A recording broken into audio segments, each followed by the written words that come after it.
If you're looking to motorize your existing foiling gear, FoilDrive got you covered. Today, we meet Paul and Ben, the creators of FoilDrive, to discuss the exciting new features of this product and its updates. Let's go. Hi Paul and Ben, it's such a pleasure to meet you guys. Your foil assist system quickly became one of my favorite ways to motorize foiling.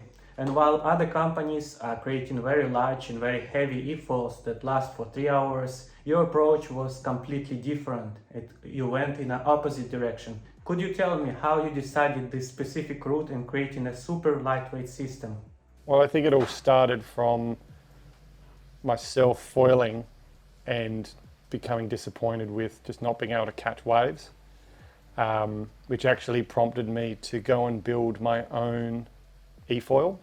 And an eFoil that you would assimilate to a conventional, larger, high-powered. It had 5,000 watts of power, huge battery. It could run for an hour and a half. I think I had it up to like 50 kilometers an hour. It was a big, powerful thing, much like a flightboard or a lift or something like that. I actually built 2 of them, went and surfed them, and realized I hated it. Only because the weight and the mass and the size for me was not what I was looking for. On the flat water and cruising around was fine, like great, but it occurred to me out in the ocean, riding this thing, that what I actually truly wanted was the smallest possible thing with the lightest possible mass that still had enough thrust and authority to make a huge difference to getting the wave, catching the wave, getting back out, making foiling fun. But at the same time, I was like, how can I make it also that when I do catch the wave, that the motor and the drag and that interaction that a motor and a propeller normally has goes away? Can I have my cake and eat it too, as a saying in Australia? Like, I want this thing, but I don't want the bad thing. I just want the best of both worlds. Yeah. And that's what prompted us, or myself initially, and then Ben, to develop FoilDrive. Was like, well, can this be done? And it turns out it can. And we built that reality, which was the original FoilDrive, and then it turned into the Plus. Which also came from your background of surfing as well. Like, you know, Paul's always surfed and has got a bad shoulder from an earlier mountain biking accident. We went into the full story on our podcast that we've done recently as well. But, you know, bad shoulder, can't paddle, was building electric surfboards, and like he was just saying, could never get that surfboard with a motor in it to ever feel like a surfboard when it was on the wave. Yeah. So when foiling came around, it was that real Goldilocks scenario of exactly what he was just saying. We can have the motor power to get the board speed up, to then get the foil to engage, to get onto the wave. But then once you're on the wave, the motor goes away. It was just like this, perfect. And that's what I always wanted to achieve, is get back to the purest feeling of just a pure foil, nothing else in the water. And the only way to do that is the way we have ended up developing FoilDrive. Yeah. And yeah, I mean, who doesn't want to surf and ride more waves? Like, going out and having a handful of waves was miserable. Yeah. I wanted to catch 50 waves, and in spots where other people aren't. So that's what prompted it to me to start tinkering and designing, and then just one thing after the next, it turned into a product, and here we are. They're all over the world. Sending them to Portugal, all the way on the other side of the world, all the way from Australia. So it's been pretty cool to see how quick it's progressed, for sure. Yeah, it's amazing, guys. So I've been using FoilDrive for a while now, and using the system, I was able to create one of the lightest setups. Right now, my setup is just 13 kilograms, which is mind-blowing, while most other eFoils on the market are 25, even 35 and 45 kilograms. So while FoilDrive is not really meant to be an eFoil, but still I could use it like an eFoil, and then I get into the wave.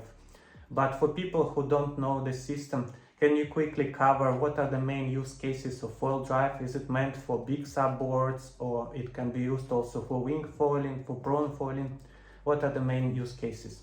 I think the primary use case that we set out to achieve was initially SUP foiling. That was the first forte into what we're going to use it for. So surf, big SUP board, stand-up paddle board, you paddle, use a boost, catch a wave. That then quickly progressed into the same SUP and a paddle for doing downwinding. make downwinding a lot easier, which is a sport which is notoriously difficult to do.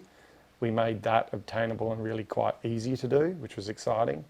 And then people started using it for winging and just other foiling activities where everyone still has the same desire, like get enough forward speed, get the wing working, get the lift, get out of the water, so that then you can start doing the task or the activity that everyone's initially set out to do, which is foil. Yeah. Just make it easy to get onto, but then it sort of morphed into... It's been so surprising to see how people have used it over the last 2 years, and like the winging, we never thought anyone would ever want to use it for a wing. But myself personally, I'm learning to wing now. Like foiling is my first water sport. I've jumped straight in the deep end of surf foiling, and now I'm learning to wing, having no wind sport backgrounds, no sailing, no nothing like that. And I'm taking the motor out purely to get me out away from the shore, get out to the wind. I already know how to foil, which is one thing. A lot of people learning to wing foil having never foiled before. That would be a very difficult task, trying to learn both at once.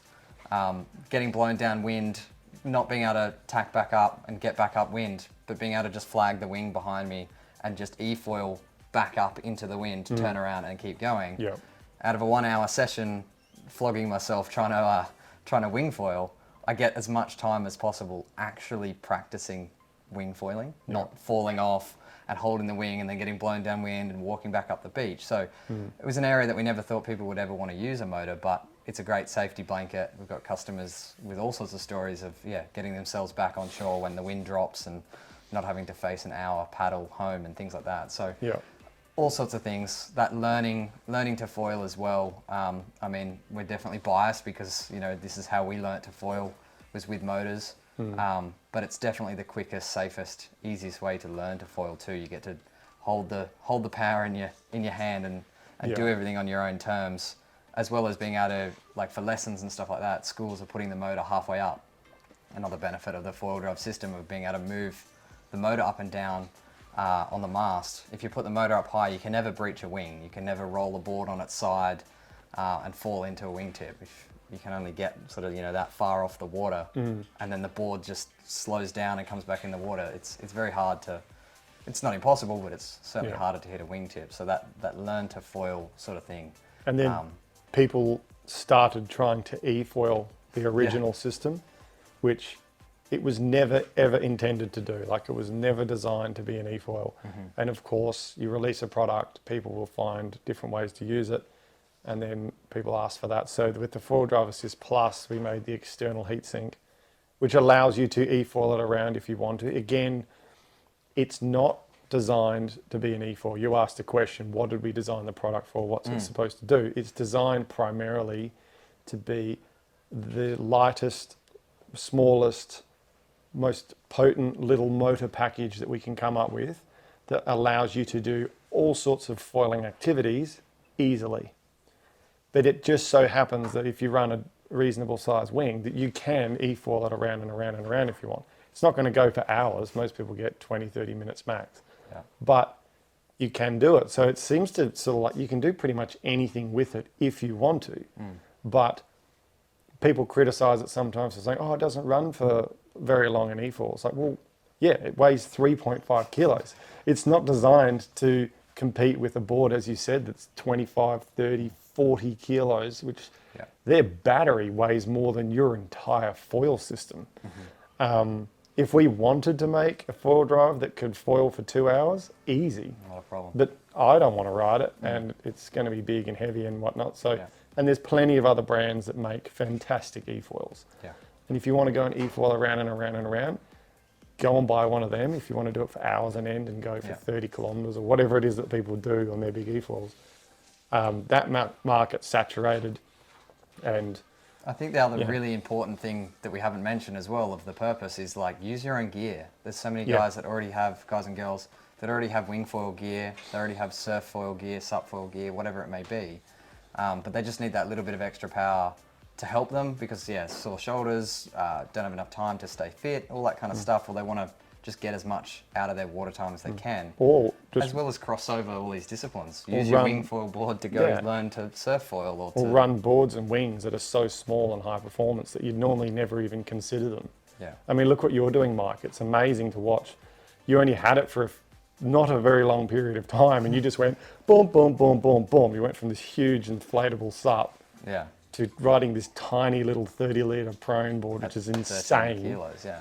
And you just move the power system, with it. You just transferred it from one board to the next to the next. So you were able to progress at an unusual rate and also into a completely different setup, which you would normally never consider using such a setup, trying to use it normally. If you didn't have the motor on there, you'd be paddling into a huge breaking wave, and that's a pretty aggressive learning curve for anyone who's trying to learn to foil. Catching an actual wave without assistance is pretty brutal. So yeah, it kind of ended up getting used for everything, and people like Dominic Hoskins and that sort of stuff really pioneered grafting them onto a prone board. Again, never designed for that. I mean, it's sort of, you kind of get it on the nose and reuse the mounting base plate. It's not the prettiest sort of setup and looking thing, but hey, like, it's retrofittable. You can put it anywhere. Like, it's got to be, you've got to have the ability to move it around, so it needs to be a slightly different setup each time. But I think that's half the fun. Like, you've got this choice, you can play with it. You've been playing with it a lot, Mike, and there's been heaps of other people globally who are posting endless videos and clips and pictures of their different board setups. They've gone SUPs, they've got downwind boards, they've got prone boards. Inflatables now, starting to get really big. It's cool to see. All right. Yeah, it's amazing how much customization you can do. People put it in the nose, people put it on the back. It's a lot of fun just trying different wings, trying how this combination will work. It's just amazing. It's a lot of fun. And let's cover also the safety concerns. Remember when I first got the box, I was very concerned at how it looks. It looks a little bit like do-it-yourself product, and I was thinking, oh come on, this will leak, or battery will instantly explode in the water. And you were very patient with me explaining it, that you put a lot of effort into safety. Could you quickly cover the most important safety concerns? Good topic. So when we set out to do this, what isn't initially obvious to people is, take an eFoil for example. They've got a big board and a large cavity, and it is made for that application and that application only. It literally comes out of a factory, completely done. So they have the luxury of having purpose-made cavities where they can put this huge, big, heavy battery that's got this massive case, and it's filled with goo, and it's all sealed, and it's got huge amounts of engineering that goes into making this battery as bulletproof as they can. And I think you could say that Flightboard have probably the most robust battery in the game, and then there's a lot of other brands that have less and less quality batteries, but they all run very, very high voltages to get the horsepower. And when you start mixing salt water and high voltage, that's when things can get out of hand. You can have battery fires, you can get a zap, all that sort of stuff. So when we were looking at it going, okay, so we want to make this system as powerful as we can, yet keep it practical and safe, when we don't have the opportunity to make this huge battery case that's all sealed, and like the battery case would be twice the size of the actual whole kit if we went down that path. So what can we do to maintain safety and practicality and the size limits? And what we decided to do was, let's just go from the physics perspective. Let's choose a voltage that's so low that even if you did lick your fingers and touch the terminals, it's not going to do anything to you.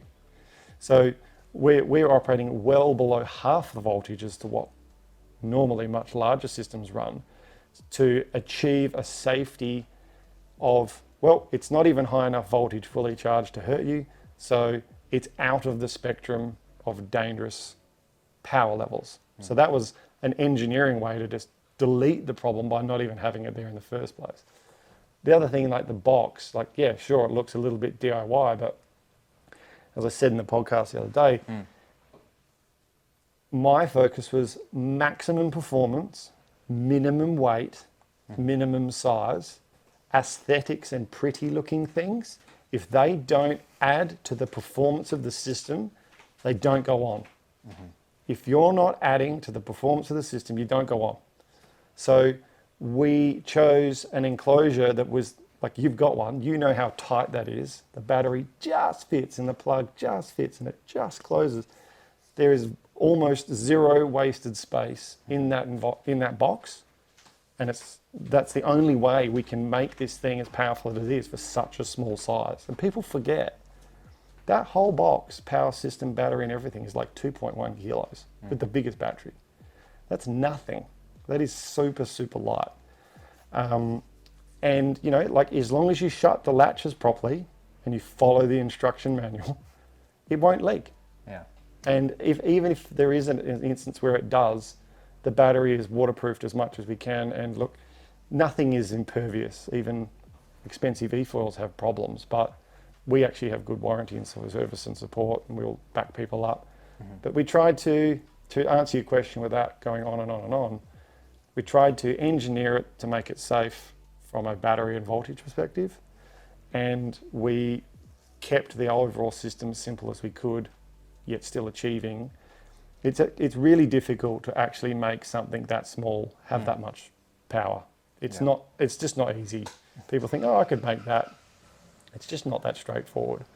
And you've got to fit it all in this crazy, tiny, small housing. And the tricky thing for us is that we sell these kits to people all over the world with varying different skill sets and knowledge and understanding of just anything in general, to then retrofit it to their board.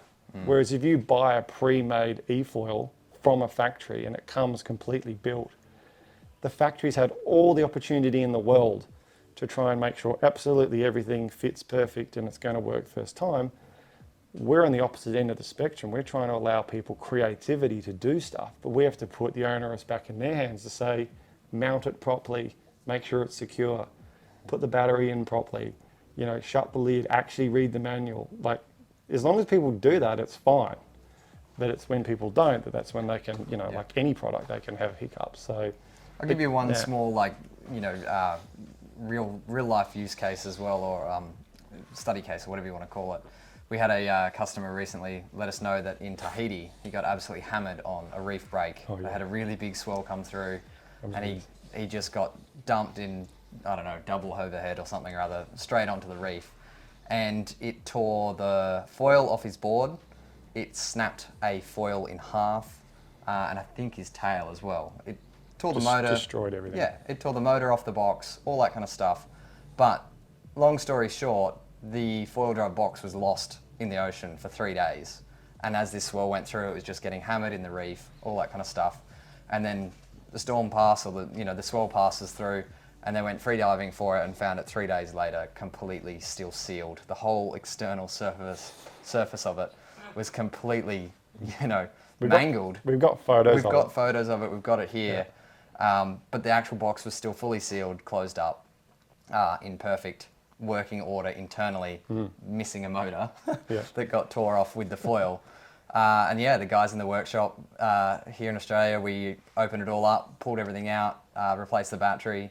We replaced the power plug just because we could. It was looking a little bit, surface corroded. Put a new lid on it. Put a new lid on it and cleaned up the box and a new motor, and we've sent it back to him. It's the actual unit is still perfectly functional. It was crazy. The aluminium heatsink on the bottom was silver. It had been sandpapered flat from just rubbing up against coral reef and sand for 3 days, and every surface of it was scratched. Yeah. And it was the nuts. electronics and everything was dry inside. It was perfect. Fine. So, I mean,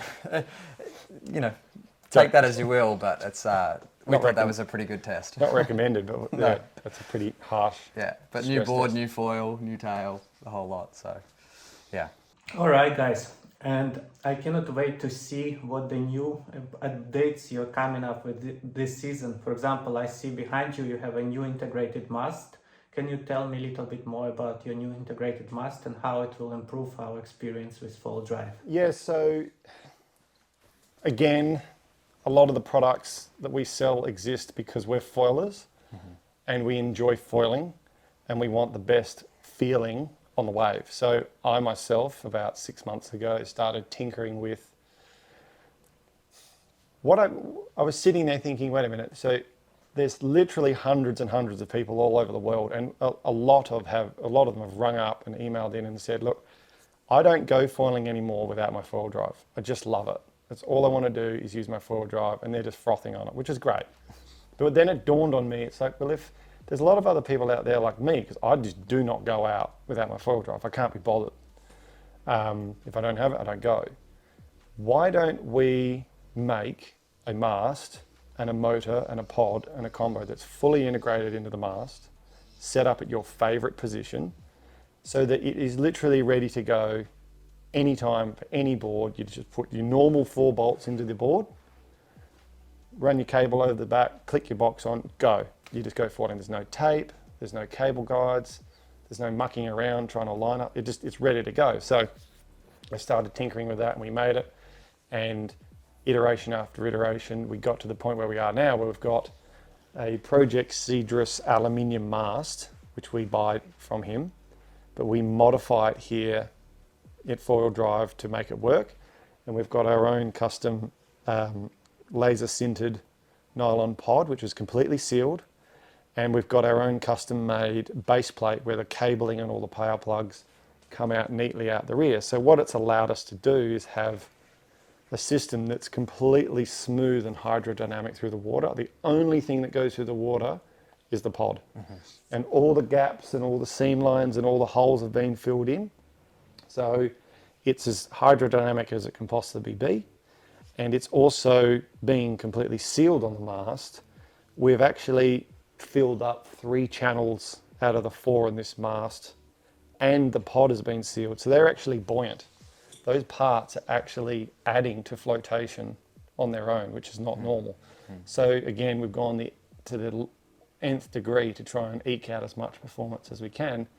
And what it means is that it's a product that if you love your FoilDrive and you just want the next level of performance, the drag reduction on this design is quite significant. Yeah. And I came back in bragging after numerous testing sessions, like, oh, this is amazing, it's so good, I can't believe how much better it is for high-speed wave riding and that sort of stuff. And no one really believed me it would make that much of a difference until they all had a go, and they're like, oh, wow, actually this is... Yeah. And that's not to say that the old system's bad, it's just this is the next level of hydrodynamic refinement that you can go to. So much so that I've actually run one of these masts with the pod in eFoil mode, and I can actually pump the foil with the motor at the bottom, not turned on, and still maintain pumping with the motor fully submerged. And I can ride waves with the motor in eFoil position, no motor running, and it's silky smooth. And so we've got some footage of that of some guys in Sydney doing that as well at one of our demo days, and I've even done a 2K downwind run just as a test with an eFoil, like with the motor pod down near the fuselage, near the foil. I've done a downwind run with the motor off the entire way, just for the sake of it. There is obviously a tiny little bit of drag there from the motor, but most of the drag is from the cable running down the rear of the trailing edge of the mast. But it's surprising as well just how much smoother and more efficient it feels when you're under motor power too, because you're getting smooth water coming off the trailing edge of the mast, going to both propellers. It's definitely a lot smoother. And I think the other thing that's important, the reason why we chose to partner with Kyle from Project Cedrus, he's got a very similar philosophy to what we do at FoilDrive. Like, we make a motor system, and we like to think we do that pretty well. And we don't really care what board you want to ride, what mast you want to ride, what foils you want to ride, or how you want to set it up. The conversation we were having just before about, tinker and change and move things around and whatever. And he's got the same sort of concept of he makes a really nice mast and hardware and all that kind of stuff. And he has something like 25 different adapters now for different foils. This black bit up here allows you to change. Yeah. So again, it lines up with what we're trying to do at FoilDrive, of say, well, we'll do our bit really well, everyone else does their bits really well, and you might want to tinker and change and use that foil for downwinding and that foil for winging and that foil for this and whatever else. So it's been really cool to have the different adapters there. And even myself personally, in the last 4 or 5 days, I've been up in Queensland on the other side of Australia doing demos and stuff like that. And I've ridden the Takuma Kajira wings, which I've never used before. I've ridden North wings, and I've ridden, we had some lift wings on there as well. So it's really cool, again, with your mast that's now perfectly integrated for a FoilDrive, which is, how a lot of people like to foil now. they still got the option to change their wings and their foils and play around. So that's the sort of context behind, you know, why we chose to partner with Kyle from Project Sedus, purely for those adapters. And it is a really nice mast. It doesn't mean that the original system is no longer current. It's just, if you want the ultimate package for your setup, and you live and love to ride your FoilDrive, then it makes practical sense to at least me to say, oh, let's build it in, let's make it as hydrodynamic as we can possibly make it. And you do get a performance increase, especially the faster you go, the more that performance increase is felt, because drag is not linear. The faster you go, any drag that you do have is more consequential. So it's just further expanding the performance envelope in which you can use this system on your conventional foiling setup. And we had a lot of people around the world riding some pretty big waves, like no joke waves, and they are macking down the faces of these things. And when they get a chance to ride one of these things, they will feel the difference. I can foil that on smallish waves and not even know when the pod is in or out of the water. Like legitimately, I can't even tell. You can hear it a little bit, but you can barely feel it. That works for me because I'm 95 kilos. I've got a lot of inertia.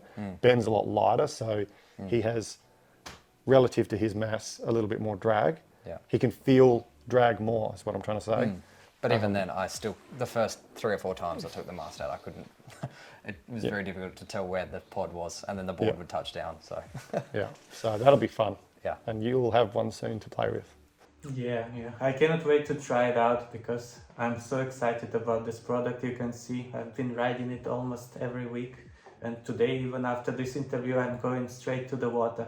So I'm very excited to try all the wings. I keep bringing different wings, tinkering, trying different wings. It's a lot of progression here. And I also wanted to mention your Facebook group. You have one of the most supportive communities out there. Among all the e-foiling companies, it's probably one of the most active and most supportive group. Everybody is sharing tips, tricks, and it's really like positive vibes over there. And I think that makes sense too, because we like to think we're very vocal and active with our customers. We talk to people, we answer the phone, we'll reply to emails, we'll talk to you on the beach, we'll go to events. We do try to be physically active in the environment of sport.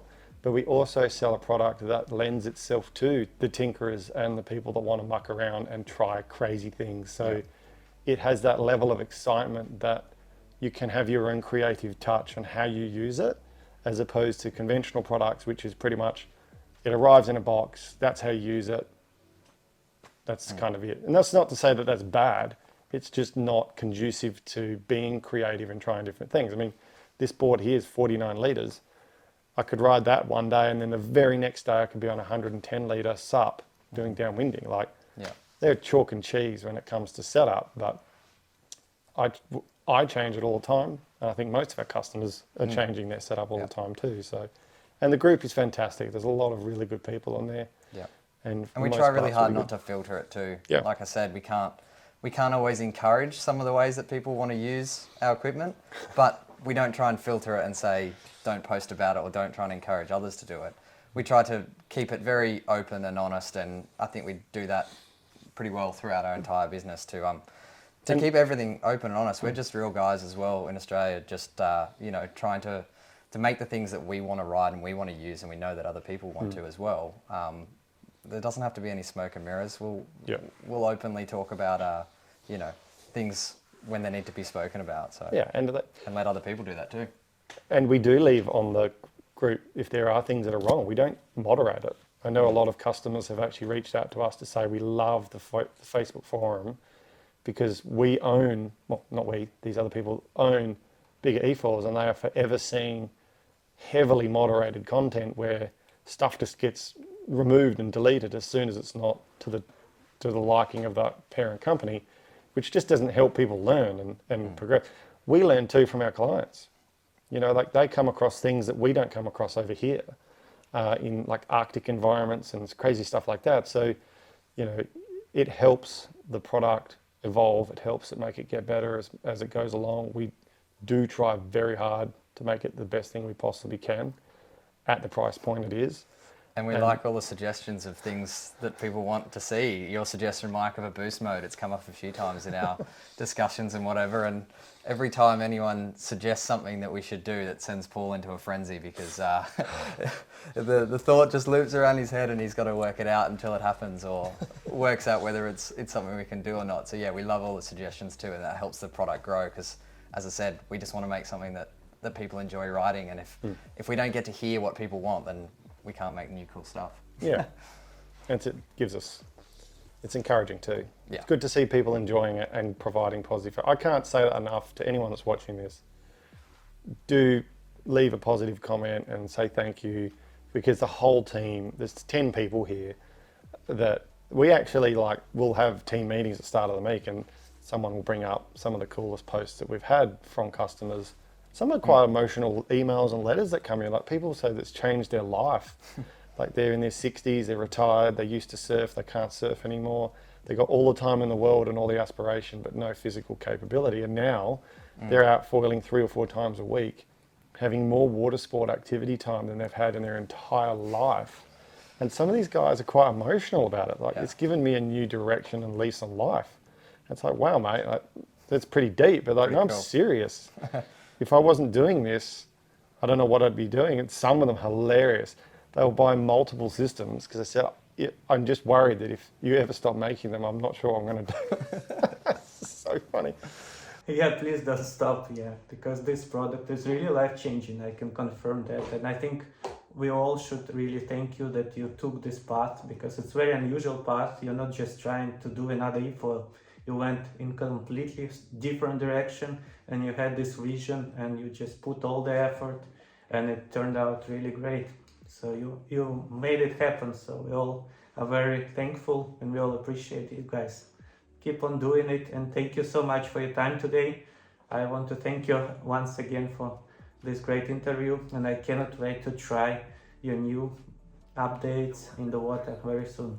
We will. Thank you so much. No worries. Thanks for the time. Take care. Cheers, Mike. And I go straight to the water right now. Cannot wait. Charge your batteries. Off you go. FoilDrive. Cheers. See you, mate. See you, Mike.